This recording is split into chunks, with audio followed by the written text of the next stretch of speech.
Muchas gracias por estar en este espacio de conversación, de diálogo, de intercambio de ideas con nuestros becarios, con los becarios que obtuvieron las becas a propósito de estos trabajos periodísticos vinculados con la desnutrición crónica infantil.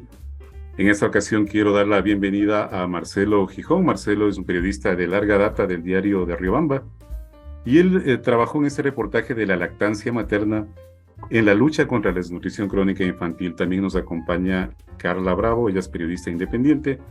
Su tema de trabajo para estas becas correspondió al agua segura, es clave en la lucha contra la desnutrición crónica infantil, el caso de Arajuno en la provincia de Pastaza. Y también nos acompaña Manuel Novik. Manuel es de la revista digital Plan B. Él también se enfocó en este tema del acceso al agua. Es un desafío en la ruralidad en la provincia de Santa Elena y estas son estas tres provincias que de alguna manera muestran indicadores que sí, que llaman la atención con respecto a esa falta de política pública en cuanto a atender un tema tan importante para el país como la desnutrición crónica infantil.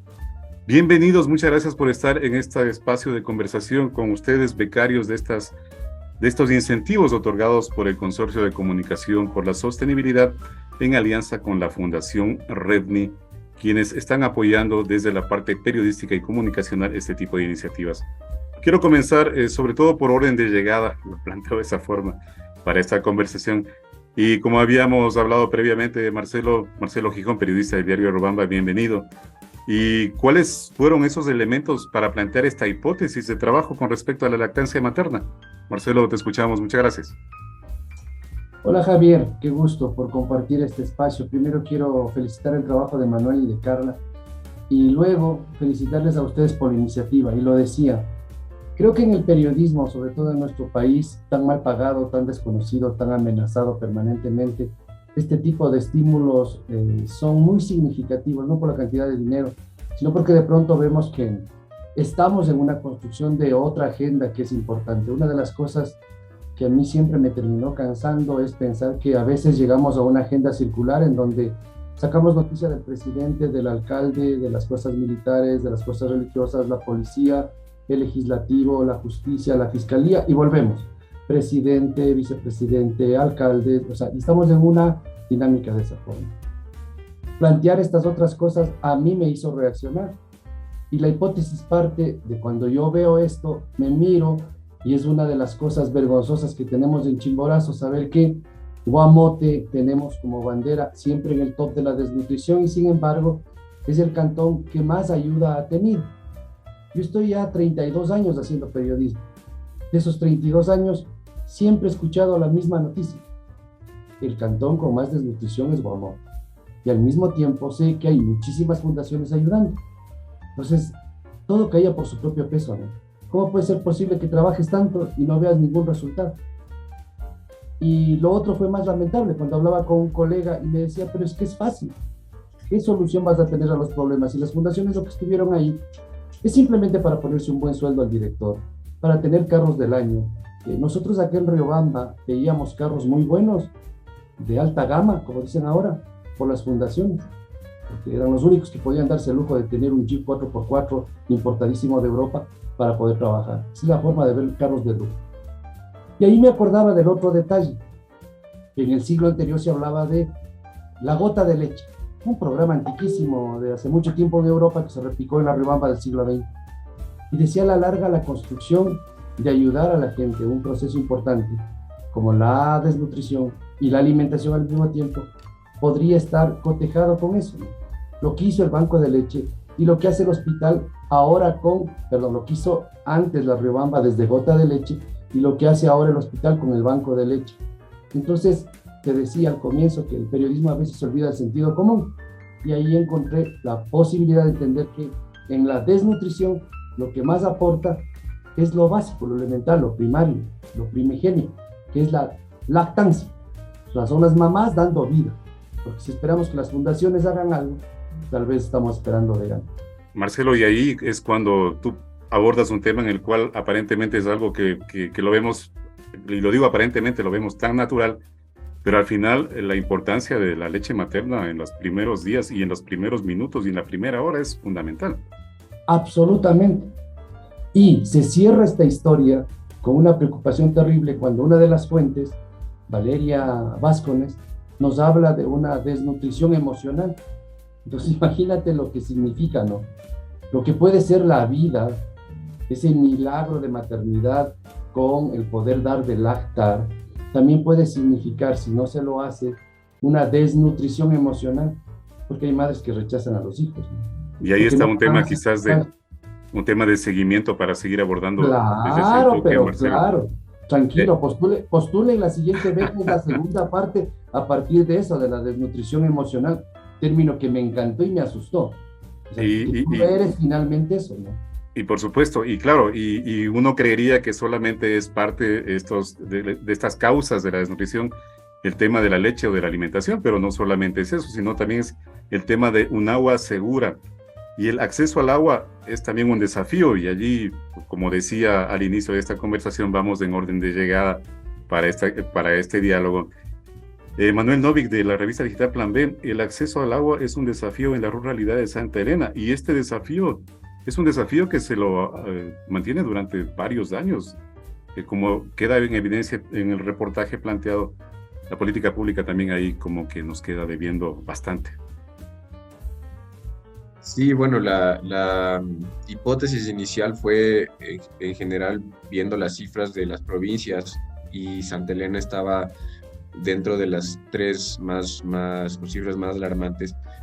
Entonces, lo que vi de la ruralidad fue ya después de hacer la investigación, ¿no? Porque la hipótesis un poco se movía en torno a los cantones con mayor pobreza, pero luego de hacer la investigación vi que no necesariamente el agua estaba ligada a la pobreza necesariamente en todos los cantones, sino que más bien tenía que ver con la ruralidad.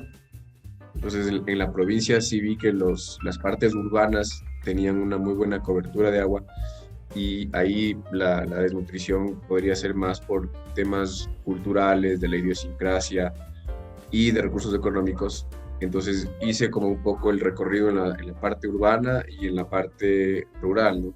Y claro, en la parte rural sí se ve que a veces tienen alcantarillado o solo agua potable, o a veces ninguna de las dos, o incluso en algunas zonas era reciente que tenían los servicios, recién hace 5 años, incluso menos. Entonces, y además, Santa Elena resultó ser una provincia que tiene muchas comunas, y ahí también hay un problema en el manejo de los recursos, porque hay muchas comunas que administran ellas mismas el agua. Entonces ahí el gobierno no puede entrar, y claro, en la ruralidad es mucho más difícil llegar con esa cobertura. Entonces fue un poco tratar de hacer el análisis de toda la provincia, pero enfocándome en pequeños lugares. Del reportaje que lo vimos, que tú lo trabajaste en dos partes, en dos capítulos, allí también el tema de las autoridades sí es una evidencia más, ¿no? De cómo a veces un tema que es tan importante, un tema que es no solamente de ahora, sino de largos años, se siguen buscando esas acciones o ejecutar planes para poder solucionar, pero se sigue en eso, ¿no? Sí, bueno, yo recibí apertura de las autoridades para conversar del tema. Incluso vi que ellos ya tomaron iniciativa en hacer mapeos, pero sí pude ver también, que eso lo plasmé en las entrevistas, que ellos ven que no hay oportunidades en la provincia, y es algo paradójico también, porque ahí fue donde estuvo el primer pozo petrolero. Es una provincia con playas, entonces hay mucho potencial en la provincia, y a la vez hay mucha pobreza, y eso es algo mucho más evidente en algunos pueblos costeros, que son incluso pueblos pesqueros, pero la gente no tiene esa cultura de alimentación. Entonces, en los centros de desarrollo infantil vi muchas funcionarias preocupadas porque incluso ellas tenían los recursos, pero luego ven que en la casa no había ese compromiso, y se cocinaba una olla para toda la familia, y no se hacía lo que un bebé necesita, ¿no?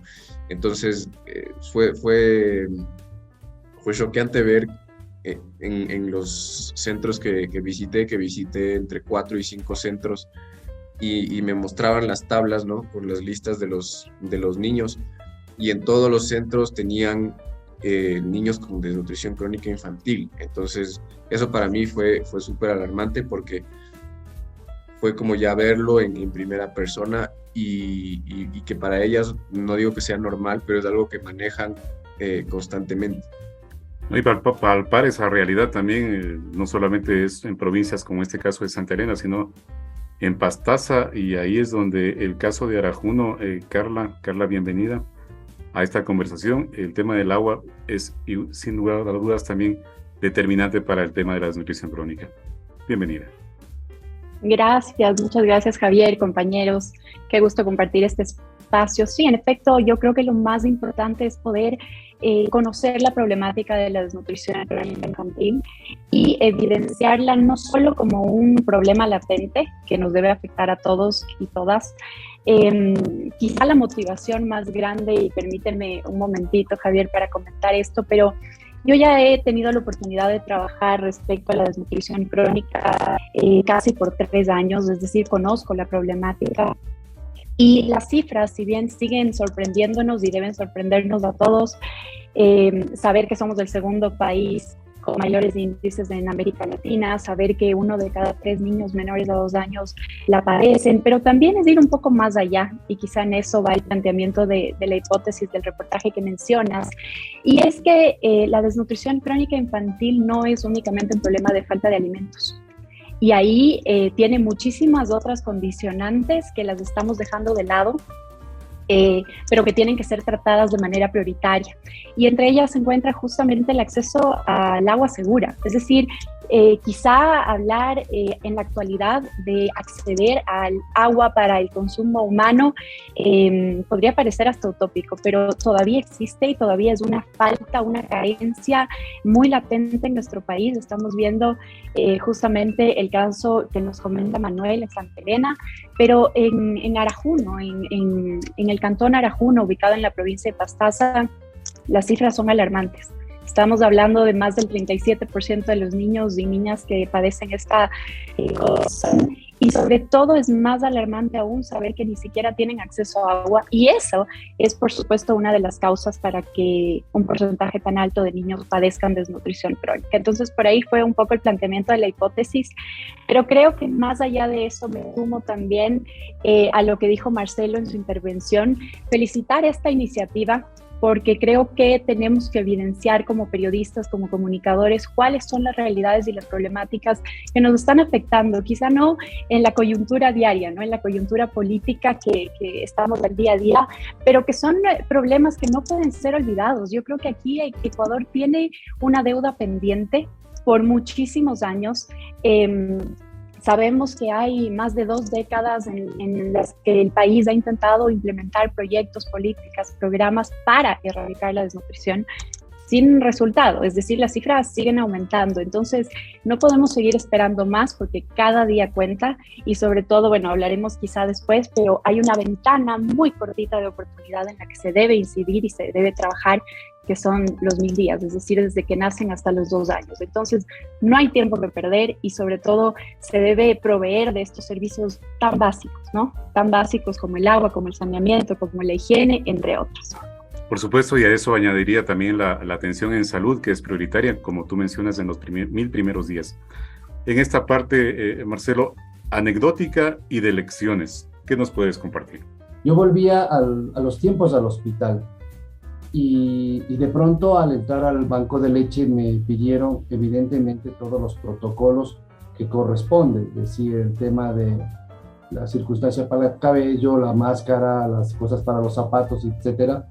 Y eso me recordó el tiempo de pandemia. Y recuerdo que se me vino un frío en el corazón, en el alma, en la lengua, en los pensamientos, porque era volver a lo que pasó en el tiempo de pandemia, y que tenías que estar recontra protegido. Y debo reconocer que entre la anécdota me quedé con eso, ¿no? Es decir, un rechazo de alguna forma que no se dieron cuenta ellas a sentirme nuevamente con eso, pero claro, era el protocolo y había que seguirlo. pero créete que fue la primera vez que al ponerme todos estos implementos se me volvía las cosas de la pandemia y me tranquilizaba pensar que en ese entonces estaba protegiéndome porque la muerte estaba cerca. Pero ahora que estaba en el banco de leche, me parecía que estaba cerca la vida, ¿no? Entonces, como que me manejé en la dualidad del recuerdo de la muerte, de la pandemia y la cobertura que hicimos, y ahora en el banco de leche estaba viendo ese gesto de lo que significaba la vida. Eso como anécdota. ¿Qué lecciones me dejan? Que en este país hay que hacer todavía muchas tareas están sin duda alguna recién en borrador, o sea, ni siquiera la hemos pasado a limpio para ver qué debemos hacer. Lo que dice Carla es absolutamente cierto.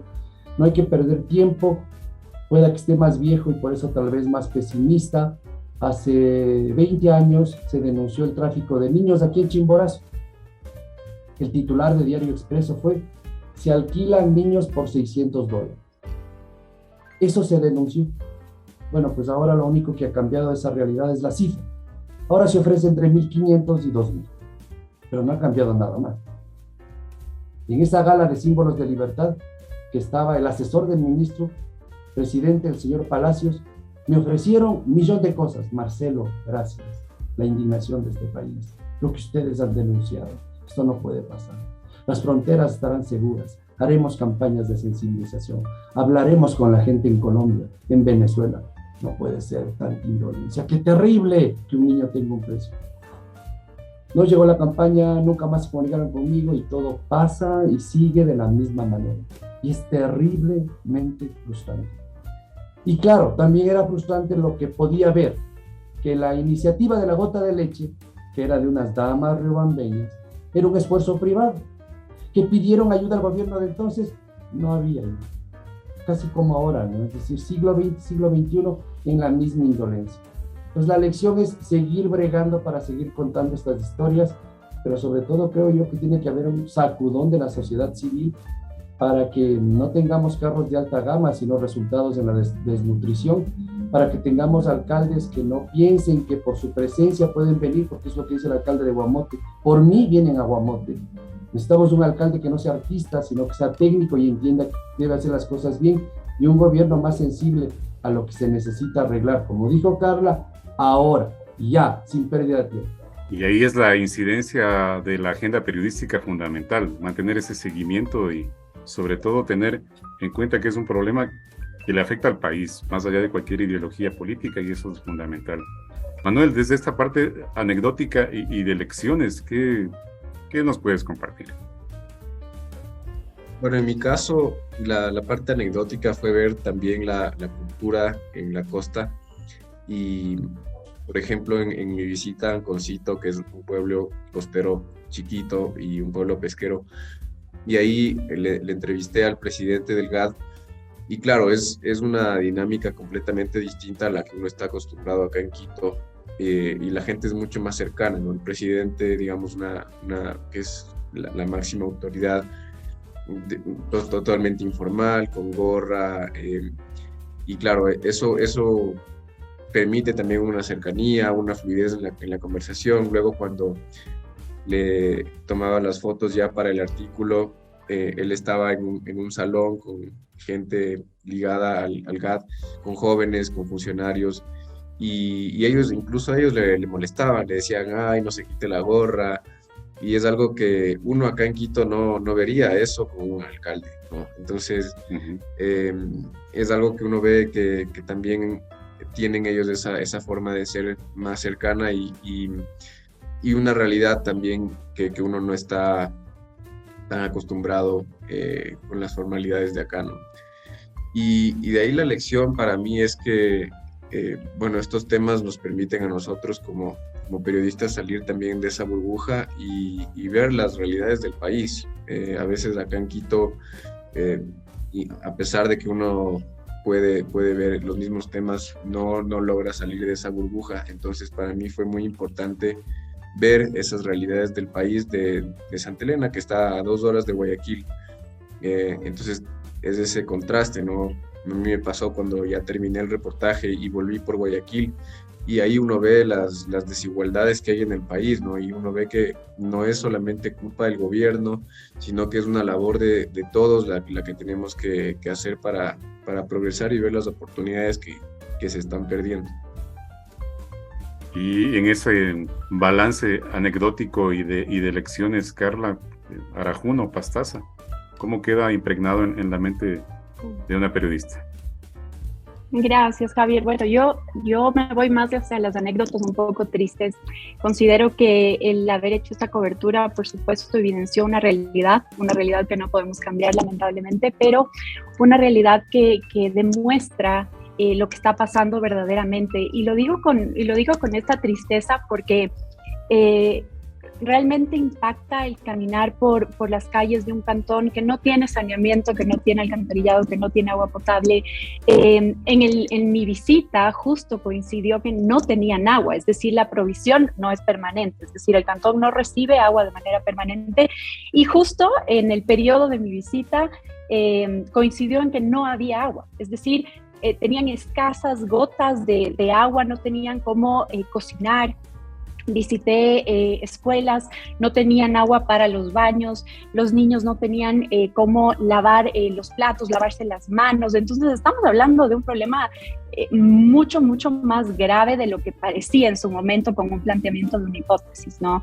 Entonces yo creo que a nivel periodístico obviamente nos deja, y personalmente me deja una lección muy grande, es decir, en este país hay mucho por hacer y quizá hay que regresar a ver hacia esos lugares que hoy los estamos viendo porque tienen altas cifras, pero que deberían ser vistos de manera permanente, es decir, la ayuda no puede llegar hoy porque se evidenció en un reportaje, la ayuda y el cambio permanente debería estar ahí para poder cambiar esta realidad. Porque hoy hablamos de los niños que yo visité o las familias que pude entrevistar o la entrevista con el alcalde, que en mi reportaje también lo evidencio. Claro, él me decía, tenemos agua potable, tenemos agua segura, un poco a nivel también político, como decía Manuel, que bueno, se va manejando todo este tema y lo conocemos muy bien, pero ya a nivel humano, es decir, recorrer, entrevistar, conocer qué está pasando realmente es poder también sentir esa falta, esa carencia, y creo que este reportaje a mí me deja mucho de eso, y sobre todo me deja con ese compromiso de seguir aportando para que se conozca esta problemática. Nosotros quizá quienes estamos ahorita conversando ya estamos muy al tanto de lo que pasa, hemos revisado las cifras, hemos investigado, pero creo que falta mucho por hacer y ahí me voy un poco hacia las lecciones que también nos comentaba Javier. Creo que es una tarea de todos, es decir, se requiere por supuesto inversión pública, se requiere el compromiso desde todas las instancias de poder. El Ejecutivo tiene una política pública actualmente, tiene un plan, se han destinado recursos, el presidente ha ofrecido recursos permanentes para la erradicación de la desnutrición crónica infantil hasta 2025. Tienen también, por supuesto, una ambiciosa meta de reducir en 6 puntos porcentuales el porcentaje actual del 27,5%, pero aún así también hay otras corresponsabilidades, como en mi caso concreto de Arajuno, el gobierno autónomo descentralizado. El GAD, es decir, él tiene la responsabilidad de proveer de agua y saneamiento, mientras el Estado va a proveer de vacunación, etcétera. Y más allá de eso, creo que tenemos que hacer un llamado a aunar esfuerzos, a unirnos todos, porque esta realidad no se cambia, como decíamos todos, de la noche a la mañana, pero hay que atenderla ya.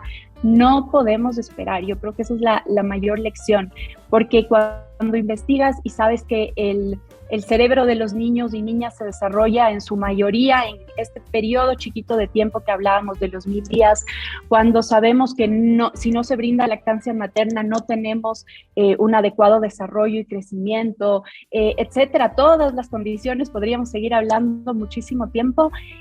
Sabemos que hay un momento de oportunidad que es hoy, que es único y que no podemos perder de vista. Así que yo creo que la lección es poder seguir impulsando esta temática, incidir como una especie de veeduría o corresponsabilidad en que las cosas cambien, en que se cumplan.